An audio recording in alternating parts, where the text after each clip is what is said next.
Madame la présidente de Nantes Métropole, mesdames et messieurs les ambassadeurs, chers amis, je préfère vous dire tout de suite, ça ne sera pas une leçon, parce que la leçon supposerait qu'il y ait une vérité que je viens l'administrer. C'est plutôt une causerie, une conférence autour d'un sujet pour ouvrir le débat que nous allons faire ensemble aujourd'hui.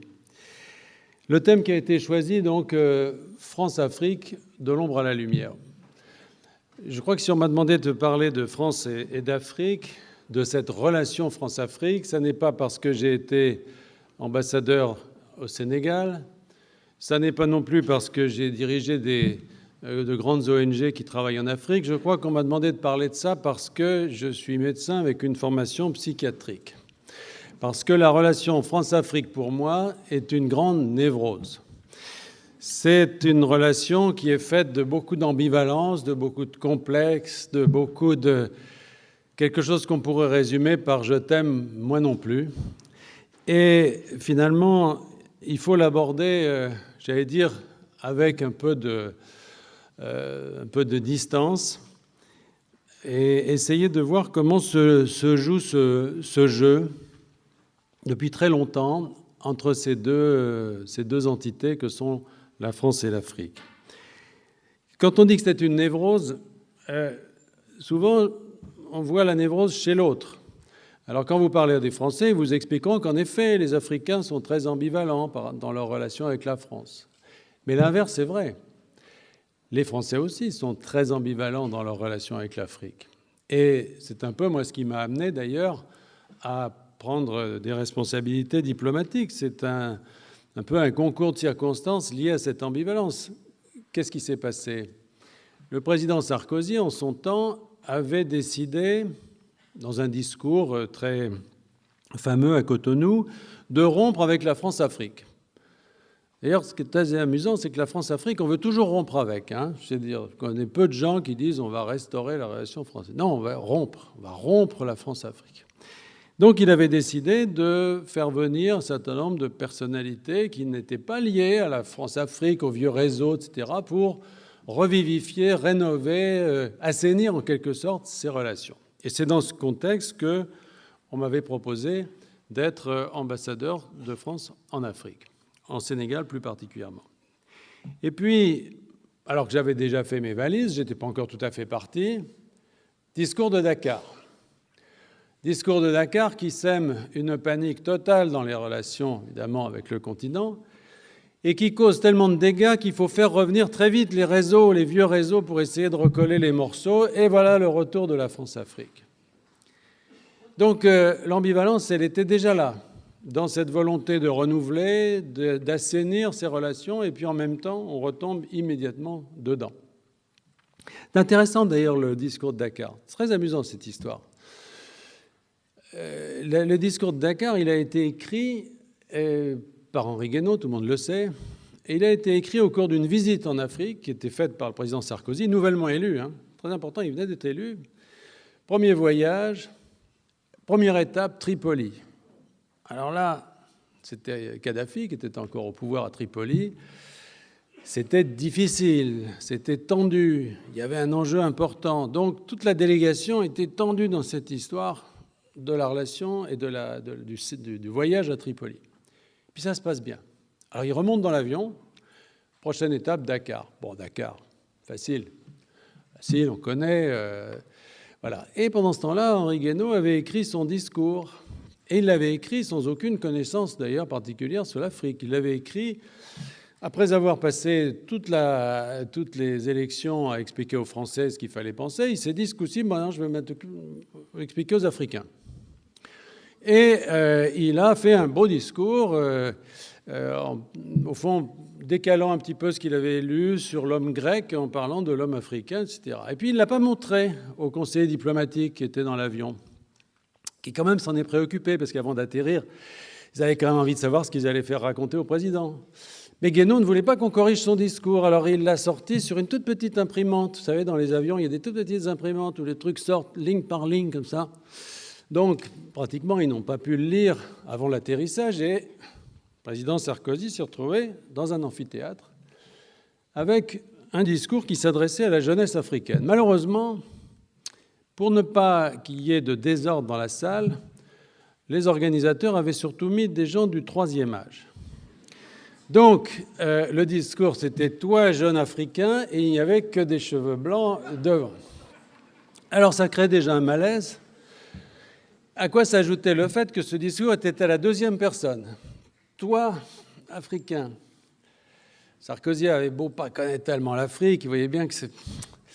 Eh, toi, Afrique. Alors, il a changé. « Vous, jeune Africain ». Bon, il y en a peut-être quand même dans la salle. Voilà. Bon.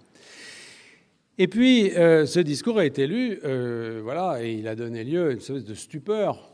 Donc, il a été suivi de quelques applaudissements comme ça, et a donné lieu, comme vous le savez, à toutes les réactions qui ont suivi. Ce discours, il est très intéressant de ce point de vue parce que, dépendamment de tout ce qu'on peut en dire, il traduit surtout une chose fondamentale, c'est l'ignorance que beaucoup de Français, y compris des hauts responsables français, ont à l'égard de l'Afrique. Ils ne connaissent pas l'Afrique, ce qui ne les empêche pas d'avoir envie de lui parler, voire de lui donner des leçons d'ailleurs. Et cette asymétrie entre une Afrique qui connaît bien la France, parce que les Africains connaissent la France, ils la suivent, c'est très intéressant de voir à quel point dans les villes africaines, on vous parle de la vie politique française, etc. Bon, il y a une connaissance d'un côté et de l'autre côté beaucoup d'ignorance. Et ça aussi, ça fait partie de la caractéristique de ces relations France-Afrique. C'est un peu pour ça, d'ailleurs, après avoir hésité, parce que imaginez-vous, juste après le discours de Dakar, j'étais quand même tenté de sauter En Marche, que j'ai accepté d'y partir. Et au fond, c'était pour essayer de remédier peut-être à cet aspect de l'asymétrie entre les relations France-Afrique et de mettre un petit peu de connaissance, d'essayer de lier quand même ces deux continents, ces deux entités, avec quelque chose qui est de l'ordre de la connaissance et de la connaissance humaine. Et c'est comme ça que je me suis retrouvé au milieu de ce jeu. Ce jeu, il est très ancien. Le jeu entre la France et l'Afrique, il est très ancien. Les racines plongent très profond dans nos relations avec ce continent.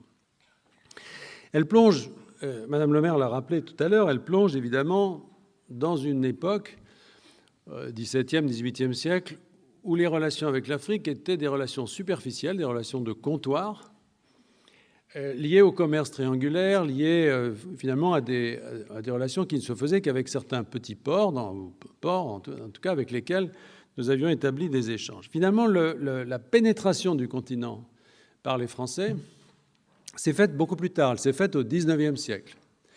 Elle s'est faite au XIXe siècle et d'une manière très hétérogène. Alors, ce n'est pas le lieu de reprendre toute l'histoire de la colonisation, mais c'est très complexe, cette affaire. Il y a eu des motivations très différentes dans la volonté française de pénétrer en Afrique et de s'approprier des territoires. Il y avait une volonté géopolitique, indiscutablement, notamment dans la lutte coloniale avec l'Angleterre.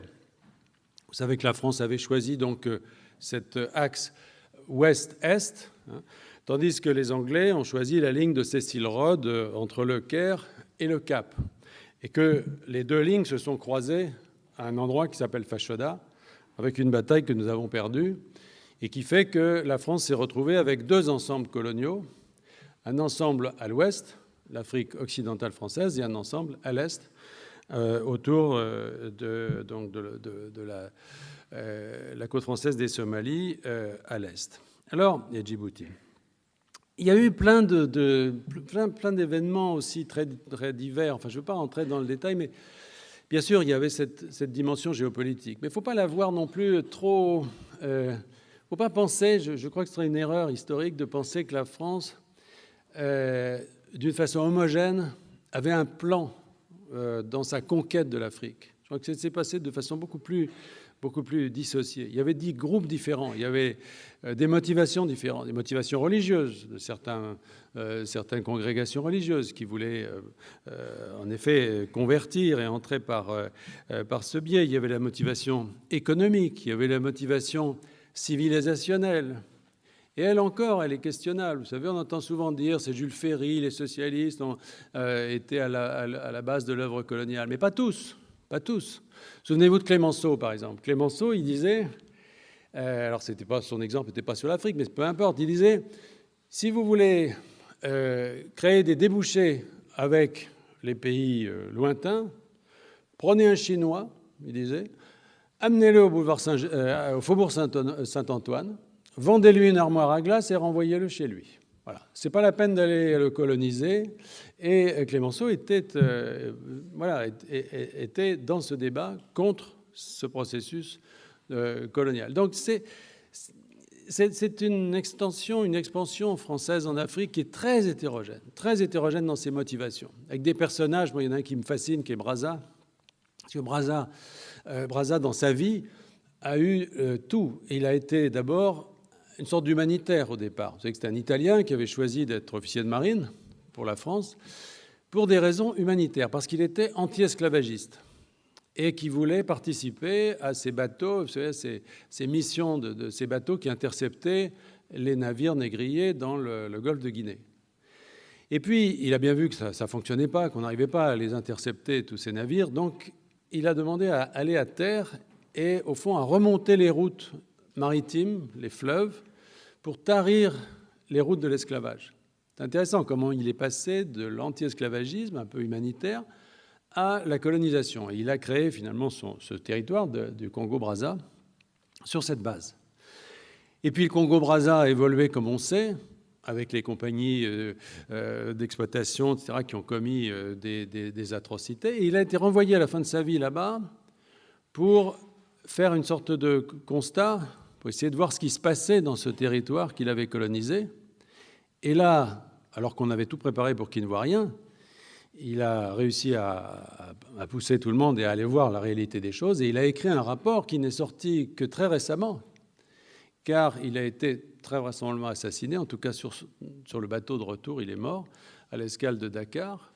Et cet homme, qui a été un humanitaire devenu un colonialiste, a été le premier à penser, à théoriser et à agir pour la décolonisation. Vous voyez, c'est une histoire très, très complexe. Je le souligne parce que rien n'est simple dans nos relations avec l'Afrique. Ni l'expansion de notre pays sur ce continent, ni ce qui a suivi.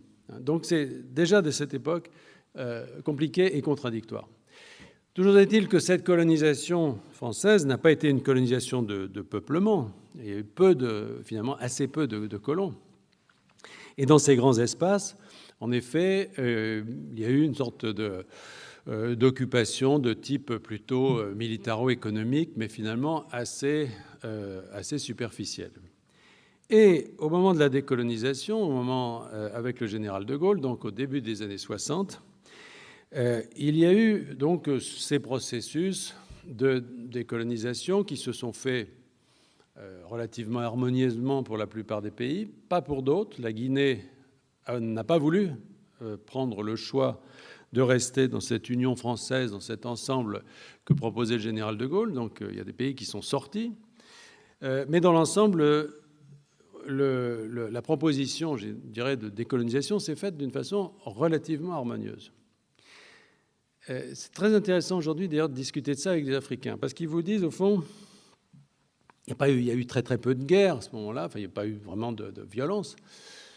Et pourtant, cette décolonisation, au fond, aujourd'hui, elle est toujours assez mal vécue par les Africains. Pourquoi ? Le reproche principal qu'ils font quand vous leur parlez, que vous les écoutez, ce n'est pas les modalités de la décolonisation, c'est le fait que cette décolonisation ne s'est pas faite par bloc, elle s'est faite en morcelant les territoires coloniaux. Autrement dit, on aurait pu décoloniser deux ensembles, l'Afrique occidentale française, qui aurait fait un grand ensemble, et l'AEF. Et finalement, on aurait d'une certaine façon préparer une forme d'États-Unis d'Afrique, ce qui était d'ailleurs l'option de Senghor.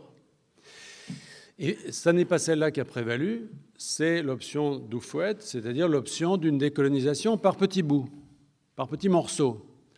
Alors des morceaux qui ne sont pas si petits, mais enfin, en tout cas, on a choisi de décoloniser des territoires, des pays Et aujourd'hui, finalement, quand on discute avec les Africains, c'est finalement peut-être ce qui nous est le plus reproché. C'est ce morcellement du processus de décolonisation. Alors ce morcellement, il était aussi voulu par certains Africains, notamment Houphouët, hein. Mais il a donné lieu à une décolonisation qui s'est faite, évidemment, de manière très affaiblie, ou en tout cas, elle a créé un handicap pour les Africains, puisqu'il a fait de chaque pays une petite entité qui, face évidemment à l'ancien colonisateur, ne faisait pas le poids et n'était pas capable, évidemment, d'établir un rapport de force puissant.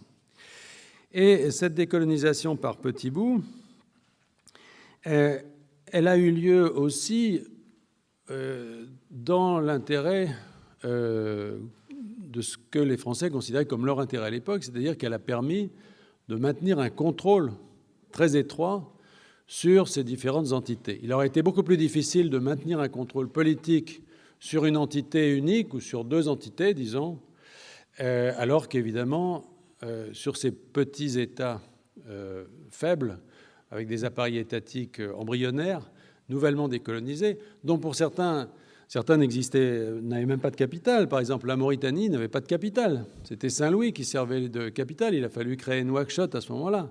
La première visite du général de Gaulle en Mauritanie, il y avait 2 bâtiments à Nouakchott. Il y avait son hôtel, puis il y avait la présidence de la République, et il faisait l'aller-retour comme ça avec sa voiture. Bon, il n'y avait rien. Il a fallu créer de toutes pièces une entité étatique. Donc elle n'était évidemment pas de taille à résister dans un rapport de force avec l'ancien colonisateur. Et ça, c'est très, très important. C'est très important parce que c'est ce qui, finalement, caractérise l'histoire de l'ancienne Afrique française, l'Afrique, donc les anciennes colonies françaises, pendant la première phase après la décolonisation, c'est-à-dire des années 60 jusqu'aux années 90, pendant 30 ans, ces anciennes colonies, à l'exception de celles qui n'avaient pas voulu entrer, notamment de la Guinée, bien sûr, un peu de Madagascar aussi pour d'autres raisons, mais enfin, disons que ces anciennes colonies sont restées extrêmement influencées par la France, extrêmement influencées, avec des États et des gouvernements qui étaient, quand ils n'étaient pas mis en place directement, qui étaient en tout cas très directement surveillés et qui étaient, au fond, dans une sorte de pacte faustien qu'ils avaient, bon, à leur corps défendant, mais qu'ils avaient d'une certaine façon été obligés d'accepter avec la France, c'est-à-dire vous n'aurez pas de soucis au niveau international, vous allez être en paix, vous allez pouvoir vous développer, mais votre liberté politique sera sous boisseau, elle sera contrôlée. Et ça a fonctionné comme ça. Et l'Afrique de ces époques-là, l'Afrique de ces années de guerre froide, souvenez-vous des années 70-80, le continent africain, j'aime pas parler de l'Afrique en général, parce que l'Afrique est extrêmement diverse, mais le continent africain a été frappé de plein fouet par la guerre froide. Bon, ça avait commencé déjà dès 1960 au Congo, bien entendu. Ça a commencé en Afrique du Sud aussi, avec la lutte contre l'apartheid, qui était aussi teintée de guerre froide, puisque l'ANC et les pays de la ligne de front étaient assez soutenus, en Angola et Mozambique, après la révolution de 1975, par l'Union soviétique. L'Afrique de l'Est a été laminée par des conflits de guerre froide. L'Éthiopie, le conflit entre Éthiopie et Somalie, puis entre Éthiopie et Érythrée, tout ça, c'était des guerres qui étaient liées à des enjeux de guerre froide sur le continent africain. Et ces pays, que ce soit le Mozambique, l'Angola, l'Éthiopie, la Somalie, l'Érythrée, la Tanzanie, ces pays ont payé un tribut très très lourd à la guerre froide. Ils ont été vraiment très loin dans des guerres extrêmement meurtrières et surtout très dommageables pour leur population, parce que c'était des guerres dites de basse intensité, qui n'avaient pas beaucoup de compétences militaires, mais qui faisaient d'énormes dégâts dans les populations civiles, avec des centaines de milliers de réfugiés, etc. Bon, cette Afrique de l'Est, cette Afrique australe, ont été extrêmement lourdement frappées par la guerre froide. Pendant ce temps-là, l'Afrique anciennement française, l'Afrique francophone, dans ce pacte France-Afrique de l'époque, n'a pas bougé. Elle était tranquille, elle a connu la paix, elle a connu une forme de développement, en tout cas la stabilité politique. Et évidemment, ça se faisait aux dépens de sa liberté, d'une certaine manière, mais avec cette consolation, on pourrait dire, qu'en regardant ailleurs, eh bien, l'Afrique ex-française bénéficiait d'une forme de tranquillité. Alors, ce qu'on a appelé les réseaux France-Afrique, ce qu'on appelle toujours les réseaux France-Afrique, ils ont changé de nature profondément. À cette époque-là, dans cette première période Foccart, si vous voulez faire bref, cette période gaullienne, cette période Foccart, ces réseaux France-Afrique, à ce moment-là, étaient les auxiliaires de cette politique. C'est-à-dire qu'il y avait une politique africaine de la France, qui était ce qu'elle était, on est d'accord, on n'est pas d'accord, mais elle existait. Il y avait une politique africaine, très conceptualisée, c'est-à-dire garder un empire français, sous une forme qui était une forme, c'est-à-dire indirecte, sous une forme déléguée, si vous voulez, mais quand même garder un empire. Ce que les Anglais n'ont pas fait du tout. Les Anglais ont décolonisé d'une façon très différente. Ils sont partis et ils n'ont pas laissé en place de système pour contrôler les pays dont ils avaient été les colonisateurs. Les Portugais non plus n'ont pas pu le faire, mais eux, c'est pour des raisons différentes. Ils se sont accrochés jusqu'au bout, puis quand ils sont partis, on les a fichus dehors, et ça s'est très mal passé. Et les Français ont installé une politique, dans ces années 60, qui était une politique de contrôle vraiment du continent. Et les réseaux France-Afrique étaient des réseaux qui partaient de France, qui étaient contrôlés par la France, et qui, par tout un tas de réseaux, de relais, influençaient profondément, directement, les États africains, avec des conseillers dans les ministères, des conseillers auprès des présidents, toute une barbouzerie, etc., tout un réseau assez organisé qu'on appelle aujourd'hui les réseaux Foccart, si vous voulez, mais qui avait une cohérence et qui partait de France et qui était au service d'une politique définie. Et il y avait une autre caractéristique de cette France-Afrique de l'époque, c'est qu'il y avait une division très claire, en tout cas au début, entre le précaré et le reste du continent. Il y avait le champ et le hors-champ, comme on disait un peu par la suite. C'est-à-dire il y avait des pays qui étaient assimilés à nos anciennes colonies, qui donc faisaient partie du précaré, qui étaient donc gérés en quelque sorte directement à travers cette politique, à travers le prisme de cette politique, au fond impériale ou post-impériale, si vous voulez, et puis les autres. Voilà. Alors ça, c'est vraiment le premier dispositif de ce qu'on a appelé la France-Afrique, et qu'on croit exister encore aujourd'hui, alors qu'il a profondément changé. Il a changé parce que ce dispositif assez clair s'est troublé petit à petit. Il s'est troublé pour plusieurs raisons. D'abord parce que la volonté de créer, au fond, un dialogue avec l'ensemble du continent a un petit peu troublé, de plus en plus d'ailleurs, ce lien privilégié qu'on avait avec les anciennes colonies. En 1973 ont été créés les sommets France-Afrique. Les sommets France-Afrique, au début, c'était avec nos anciennes colonies. Puis ça s'est élargi. Et au fond, la notion de champ hors champ, elle s'est petit à petit troublée. Je pense d'ailleurs que c'est en partie une des raisons du drame du Rwanda.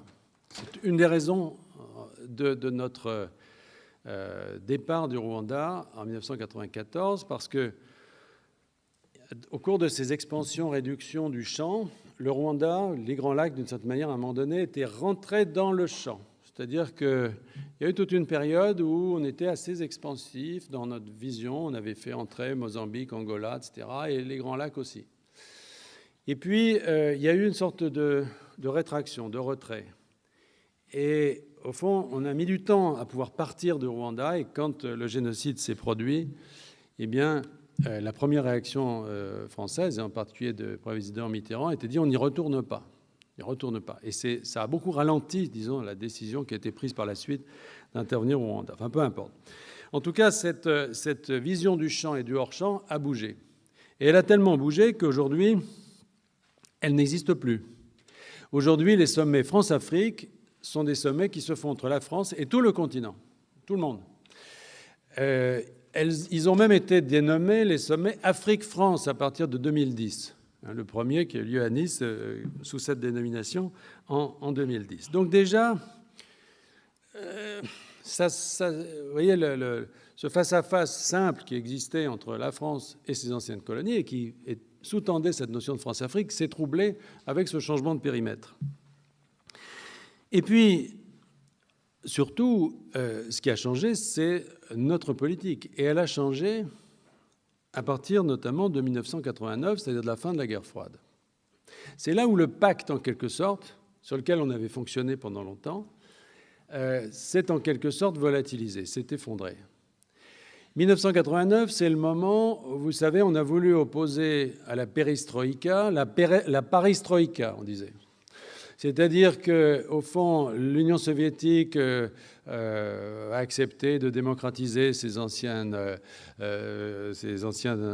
territoires qu'il contrôlait en Europe, etc. Et nous, au fond, en matière de symétrie, on a eu le discours de La Baule en 1989, c'est-à-dire l'idée selon laquelle il fallait absolument entrer dans une phase de démocratisation. Et ça aussi, ça a perturbé pas mal les choses, parce que c'était un changement complet dans le mode de rapport que nous avions avec ces gouvernements, et en particulier dans les anciennes colonies. Jusque-là, personne ne leur demandait s'ils étaient démocrates. Même un président qui a pourtant laissé de très bons souvenirs dans l'histoire, comme Léopold Sédar Senghor, on oublie que pendant longtemps, il était à la tête d'un parti unique. Et il a fallu longtemps pour qu'il desserre un petit peu, sous des conditions très, très draconiennes, pour avoir quelques partis dans le fonctionnement de son État. Mais finalement, peu importe. Peu importait à l'époque.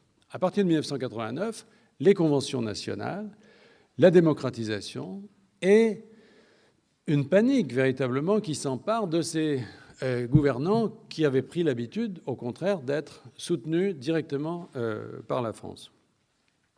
Ce sentiment d'abandon, il a été d'autant plus grand qu'au même moment se sont produits des déflagrations dans la zone qui était autrefois la zone d'Afrique de l'Ouest en paix, qui pendant toute la guerre froide était restée en paix. La première en date était la guerre du Libéria, qui est apparue à cette même époque, et qui a entraîné des conséquences sur l'ensemble de la sous-région, avec la guerre civile ensuite en Côte d'Ivoire, avec les contre-coups en Sierra Leone, en Guinée, etc. Et tout à coup, on s'est rendu compte qu'en fait, il y avait une sorte d'inversion de la situation géopolitique d'avant. C'est-à-dire que pendant les années de guerre froide, les pays d'Afrique de l'Est, d'Afrique australe étaient dans la tourmente et les anciennes colonies françaises étaient en paix. Et là, tout d'un coup, ça s'inverse. En Afrique de l'Est, en Afrique australe, ça s'améliore. C'est la fin de l'apartheid. C'est l'indépendance de l'Érythrée. C'est la fin de la guerre, l'entrée des Tigréens à Addis Abeba, etc. Autrement dit, ces pays d'Afrique de l'Est ont tendance effectivement à se consolider, à s'améliorer. Après des années de tourmente, Museveni arrive au pouvoir en Ouganda. Les Grands Lacs vont connaître encore évidemment une crise très grave avec le Rwanda, mais finalement, c'est déjà le début de la solidification qu'on connaît aujourd'hui. Et ces pays finalement qui allaient très mal, aujourd'hui en Afrique de l'Est, en Afrique australe, sont sortis des guerres qu'ils avaient subies. Je ne dis pas que tout va bien, mais les pouvoirs qui sont en place ne doivent rien à personne. En général, ils ont gagné des guerres, ils sont indépendants. Et vous avez à côté de ça, dans l'ancienne Afrique francophone, des pouvoirs qui ont perdu leur soutien historique et qui ont eu le plus grand mal à se maintenir malgré tout au pouvoir et qui se sont trouvés en situation très difficile. D'où la création d'un deuxième type de réseau France-Afrique, qui n'a pas grand-chose à voir avec le premier. À partir de cette période de tourmente, au fond, les liens France-Afrique se sont faits dans l'autre sens. C'est-à-dire que ces régimes qui se sentaient abandonnés, qui se sentaient perdus, qui se sentaient lâchés par la France, ont souvent eux-mêmes financé des intermédiaires, des visiteurs du soir, des gens qui pouvaient leur maintenir ce lien avec la France, et en particulier avec l'Élysée. Et très souvent, ces émissaires plus ou moins occultes aujourd'hui, qui se réclament un peu de focards. Bon, il y en a un qui est célèbre, que j'avais dans ma paroisse au Sénégal, et que je ne citerai pas, mais qui aime bien dire qu'il fait partie des amis Jacques Foccart, au fond, c'est le contraire.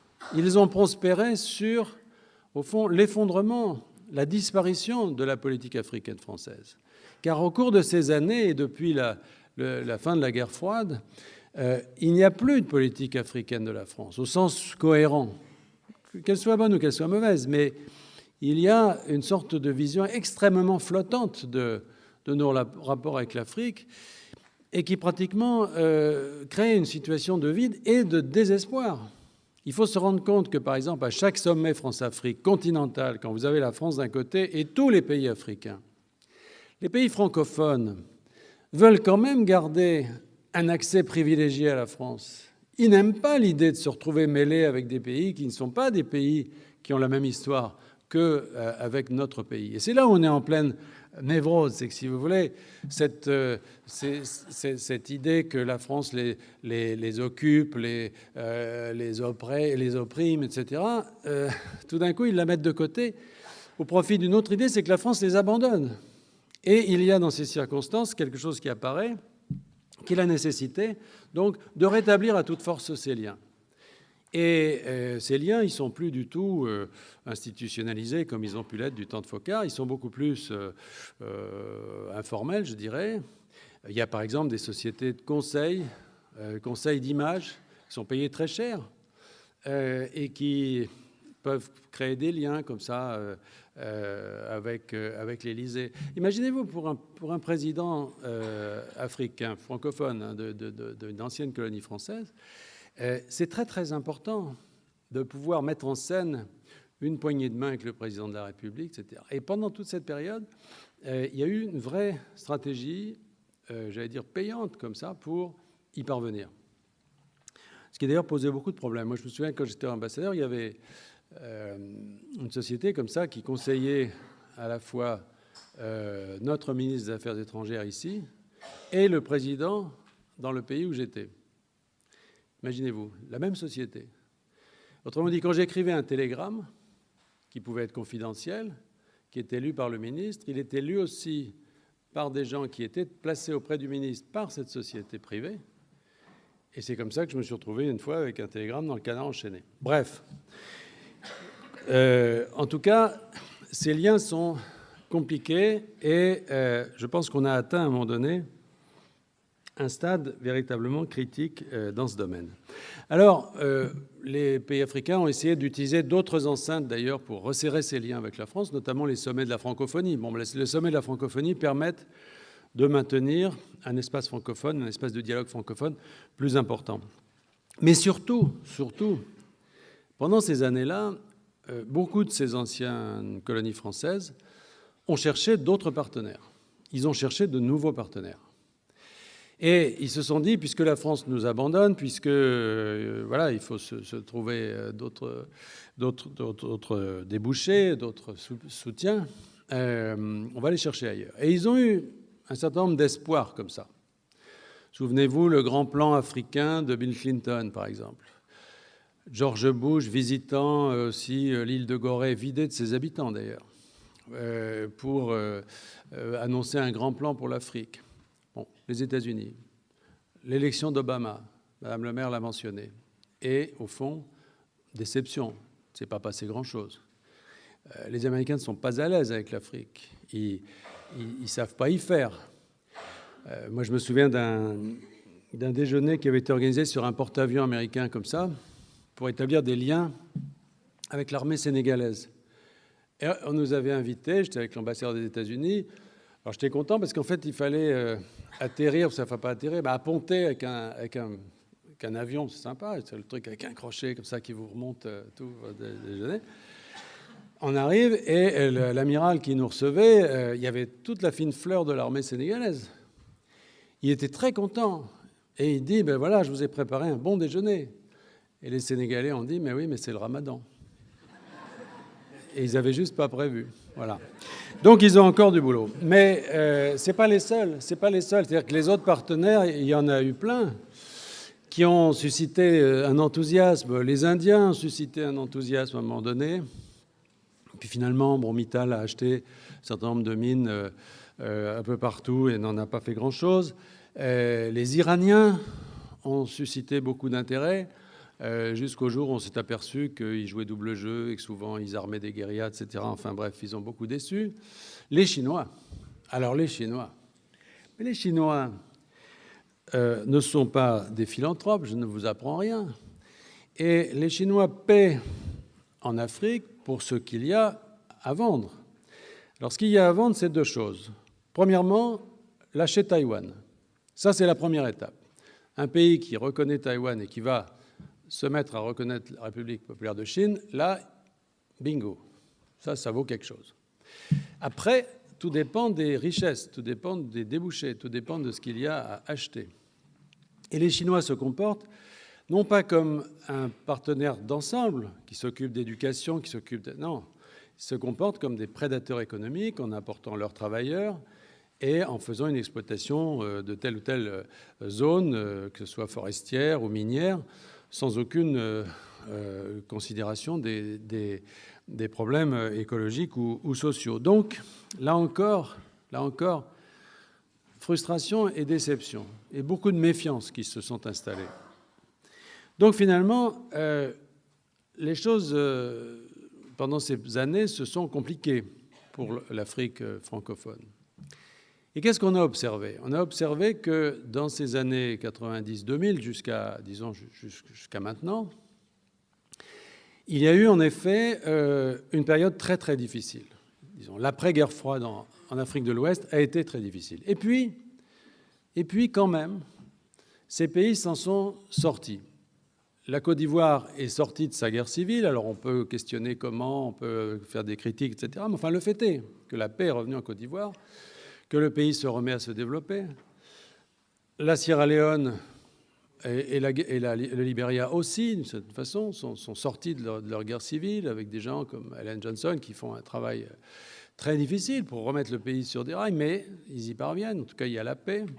La Guinée, qui a connu l'intermède fou du capitaine Dadis, etc., a vu l'élection quand même d'Alpha Condé et est revenu dans une bonne direction. Le Sénégal a connu une alternance démocratique satisfaisante. Bref, ces pays côtiers qui ont connu vraiment des situations difficiles parce qu'ils ont dû gérer ce trou d'air en fait de la décolonisation, de l'après-guerre froide, ils vont mieux aujourd'hui. Ça, c'est indiscutable. Malheureusement, c'est derrière, dans leur arrière-cour saharienne, que les choses se compliquent. Autrement dit, l'Afrique côtière est en meilleur état, nettement, mais aujourd'hui, les dangers, le chaos, il vient d'ailleurs, et il vient de la région saharienne. Il vient de la région saharienne pour des raisons multiples, mais qui sont essentiellement liées à la contamination vers le sud de guerres qui sont des guerres d'ailleurs, que ce soit la guerre civile algérienne, que ce soit l'explosion de la Libye avec l'arrivée des combattants et des armes qui proviennent du chaos libyen. Donc, il y a là, effectivement, un continent qui, au moment où il était en train de sortir un petit peu de ces affres-là, subit une sorte d'ébranlement ailleurs.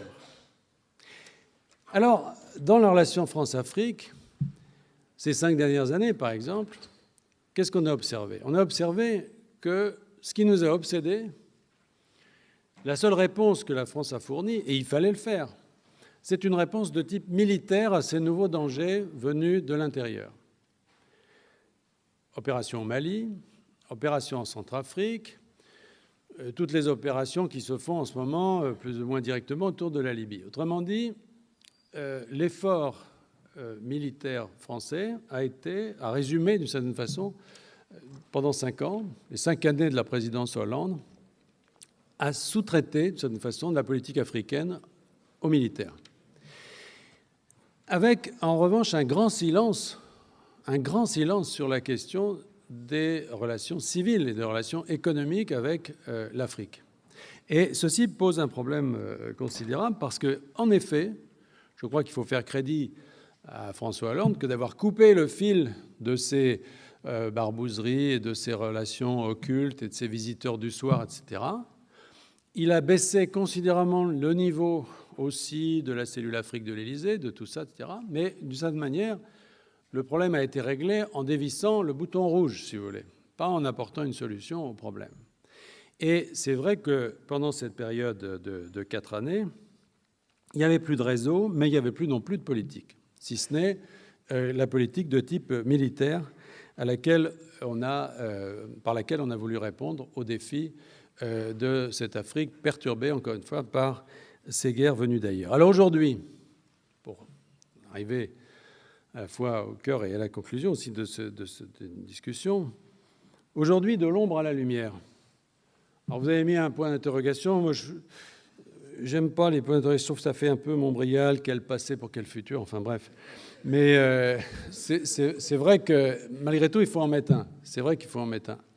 C'est-à-dire qu'on ne peut que souhaiter qu'en effet, après ces années de relations dans l'ombre, encore une fois, qui ont fluctué beaucoup, hein, comme vous l'avez compris, et qui ont abouti à une sorte de pause, mais par défaut, il faut reconstruire une relation avec l'Afrique qui soit une relation, si possible, dans la lumière. C'est-à-dire qu'on ne va pas remettre en service les vieux réseaux qui, de toute façon, n'existent pratiquement plus. Si j'en juge par les déclarations qui ont été faites par le président Macron pendant la campagne, il y a de très bonnes intentions qui sont affichées. Pour l'instant, je ne vois pas, dans la déclinaison qui est faite, que ce soit au discours aux ambassadeurs, que ce soit le discours sur l'Europe, etc., je ne vois pas très bien pour le moment quelle traduction concrète il prend. Ce qui me paraît évident, c'est qu'en effet, on ne sera plus dans une période de visiteurs du soir, c'est bien clair. Le nouveau pouvoir ne doit rien à l'Afrique. Il n'a pas, comme par le passé, été chercher des valises de billets ici ou là pour arriver au pouvoir. Donc il n'a pas de dette. Très important, parce que cette question des dettes, elle est toujours opaque. Personne, évidemment, ne peut la décrire de façon précise, mais elle existe, je veux dire, elle a existé. Et il y a des comportements dans le passé de certains de nos chefs d'État qui ne peuvent pas s'expliquer autrement que par le fait qu'ils ont dû honorer des dettes contractées auparavant. Ça n'est pas le cas aujourd'hui. Donc, je pense que de ce point de vue, on ne va pas retourner vers l'ombre. Une deuxième priorité affichée, qui donne un peu l'orientation de ce qui est en train de se faire, la volonté de placer nos politiques, et celle-là aussi, sous l'égide de l'Europe. C'est très important parce que, en effet, ça a commencé à être fait il y a déjà quelques années. Du point de vue militaire, la France n'a pas seule les moyens de financer ces opérations sur le long terme. Donc, vous savez, les relais qui ont été pris au Mali, etc., par des contributions européennes. Ça, c'est très important. Et on peut aller bien au-delà. Ce n'est pas seulement dans le domaine militaire qu'on a besoin de l'Europe ou qu'on peut avoir le secours de l'Europe, mais je pense que dans les échanges que les politiques français peuvent avoir avec les pays africains, la position est beaucoup plus confortable si elle est multilatérale, si elle est européenne. Lorsque vous êtes l'ancien colonisateur et que vous venez voir un chef d'État africain en lui faisant des remontrances sur sa gouvernance, sur les libertés publiques, sur son économie, sur l'environnement des affaires, etc., c'est tout de suite quelque chose qui réactive en effet la névrose France-Afrique et on va vous accuser de venir imposer vos conceptions de manière coloniale. Si vous le faites dans un contexte multilatéral, dans un contexte européen, c'est beaucoup plus facile, c'est beaucoup plus légitime et je pense que c'est beaucoup plus constructif parce que c'est quelque chose qui peut être audible. Et de toute façon, nous n'avons pas le choix.